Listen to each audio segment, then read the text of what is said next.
In today's video, carbohydrates and how essential they are for a successful contest prep. Hey guys, what's going on? This is Paul Ravella from ProPhysique.com and I got our head coach, Stephen Beaugrand here. How many of you guys remember Science with Steve? Comment below if you miss him. And I'll link his channel below. So we're gonna talk about contest prep and specifically how we use carbohydrates. Oh, yes. Give them to me. Now, food. Should you be afraid of carbohydrates? Oh, absolutely not.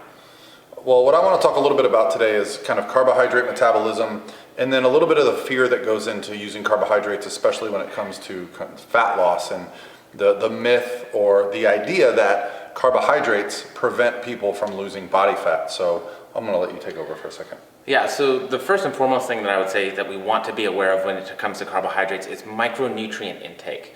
And so if we slash all of our carbs, our micronutrient intake is probably going to go in the pooper. So even just being healthy, very important that you have nutrient-dense food sources, things like fruits, vegetables, and ways to get all of those essential micronutrients in. Those are also going to be a really big part of how you burn energy, how you metabolize, and making sure that you're continuing to make progress. So if you cut carbs all the way, you get rid of all of that, which does you a disservice. So just in general health, before we even talk about getting to stage, we have to make sure that we're getting the right kind of carbohydrates in and utilizing those nutrient-dense food sources in our dietary intakes. So the thing I hear constantly, whether it be on different social media platforms, is that when you ingest something that's carbohydrate based, it then spikes your insulin and you are no longer able to burn any type of body fat. In fact, you are now just storing all that body fat. So can you explain a little bit about the process of ingesting carbohydrates, how those then get used, and how either we are storing fat or using them for fuel? Yeah, and I think the most simplistic way that we can say this is, yes, insulin does absolutely shuttle nutrients into the muscle cell. One thing that's really important for us to realize though is that shuttling nutrients into the muscle cell doesn't mean only shuttling fats. So it also means shuttling carbohydrates, energy, being able to replenish glycogen, and being able to use those things as energy for all of our strong people lifty things.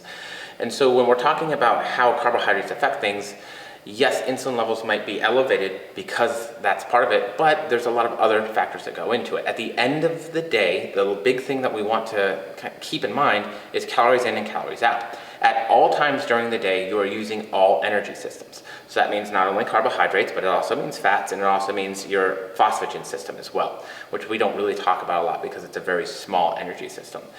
So the idea that carbohydrates equals insulin equals bad and fat storage is not correct.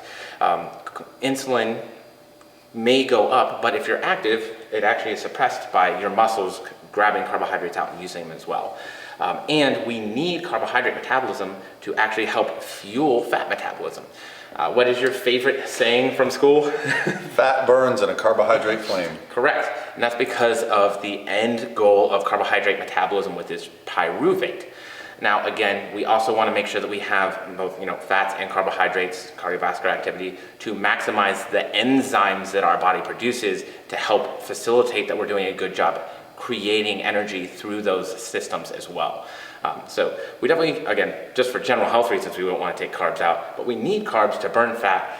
It's also going to have a lot to do with our energy reserves and how we feel during the day. Yeah, and I think another thing people fail to realize is that in the absence of insulin, you can still store body fat when you ingest fat.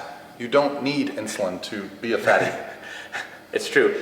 The other thing that, might bear mention is the thermic effect of food. And so the thermic effect of fats is essentially zero. It's extremely, extremely low, which means you can eat fats, they go into your bloodstream, and they can be stored immediately. Carbohydrates, they're going to have a higher thermic effect dependent on the fiber count that you have in them. And that's just where glycemic index comes in and how much does it do those things. So even if you were to say get the same calorie intake from carbohydrates versus fat, you don't really get the same calorie intake because carbohydrates actually take more energy to break down and utilize as energy and store as fat.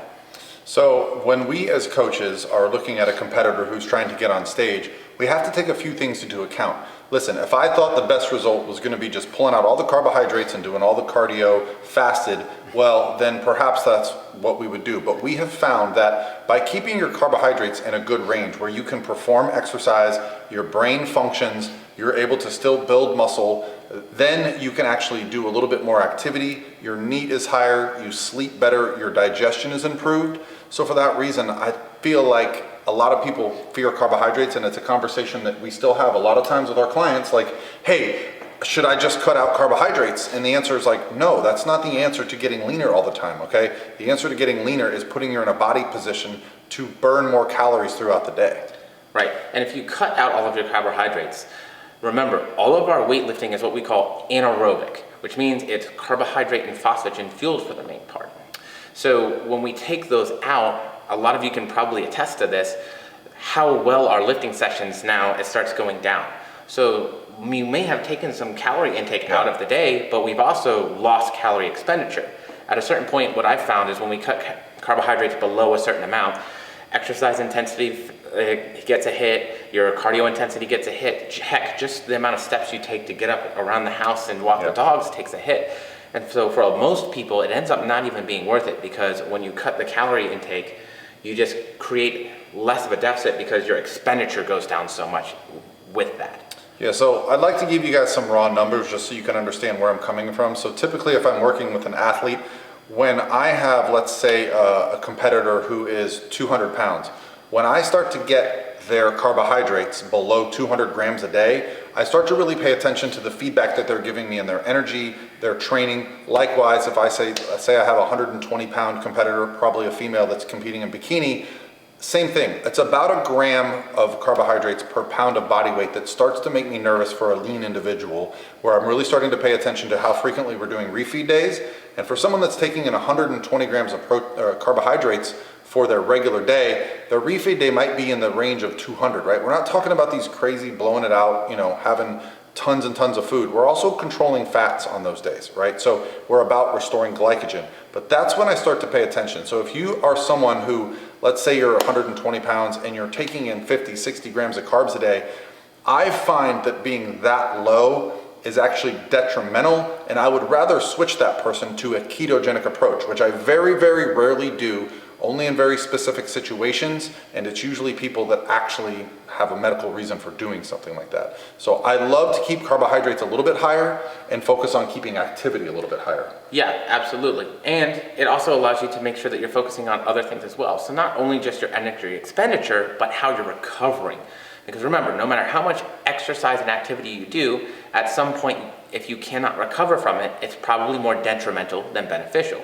So having those days like refeeds where we can really bring the carbs up, focus on recovery, focus on rest, make sure sleep is in a good place, make sure that we're not just consistently dead sore and unable to move all the time, can also be a huge benefit in terms of getting you to continue making progress, because it can also help with stress and that cortisol response that we get from the body, which makes things really difficult sometimes as well. Yeah, so the goal here as a coach is to diet on as many carbohydrates and as little as cardio as possible. Yeah. But after 10 years of doing this and trying things in many different manners, I have found that once carbohydrates start to reach a place where they're so restricted that you're struggling to perform daily tasks, you're struggling to focus at work, I would rather have the carbohydrates be a little bit higher and focus on doing a little bit more low intensity, steady state activity that's going to be easy to recover from, but essentially be burning more calories than if we just pulled out a few carbohydrates. Because 30, 40 grams of carbs is not that many calories versus doing some cardio where you can burn a lot more if you have the energy. Yeah, absolutely. And then it also helps you to make sure that you're still taking care of your life. We all have jobs, we all have families, we all have things that are important. Carbohydrates and glucose metabolism is how our brains function. So making sure that we have some of those carbohydrates in our systems and in our dietary intake is also going to make sure that, we pay attention to all the important things to make sure that life goes on. So some simple things, we'll end on this, some simple ways to just try to add in a few carbohydrates. Everyone's familiar with rice cakes. That's, when we're talking about carb sources, I think a lot of people get confused and they associate, especially people not kind of bodybuilder related, they think of carbohydrates as things like donuts and cookies. those actually have more calories from fat than they do from carbohydrates. If you eat foods that are 100% carbohydrates, things like potatoes and rice cakes and things like this, you're gonna find that you can get a lot of bang for your buck from those foods. And even things, you know, he mentioned fruits and vegetables. You're gonna get some antioxidants in those, you're gonna get some benefit to digestion. So those are carbohydrate-based foods that don't necessarily have fat in them. That's an easy way to boost up your carbohydrates by a small amount, but get a big bang. That's right. All right, guys, have a great day. Talk to you tomorrow.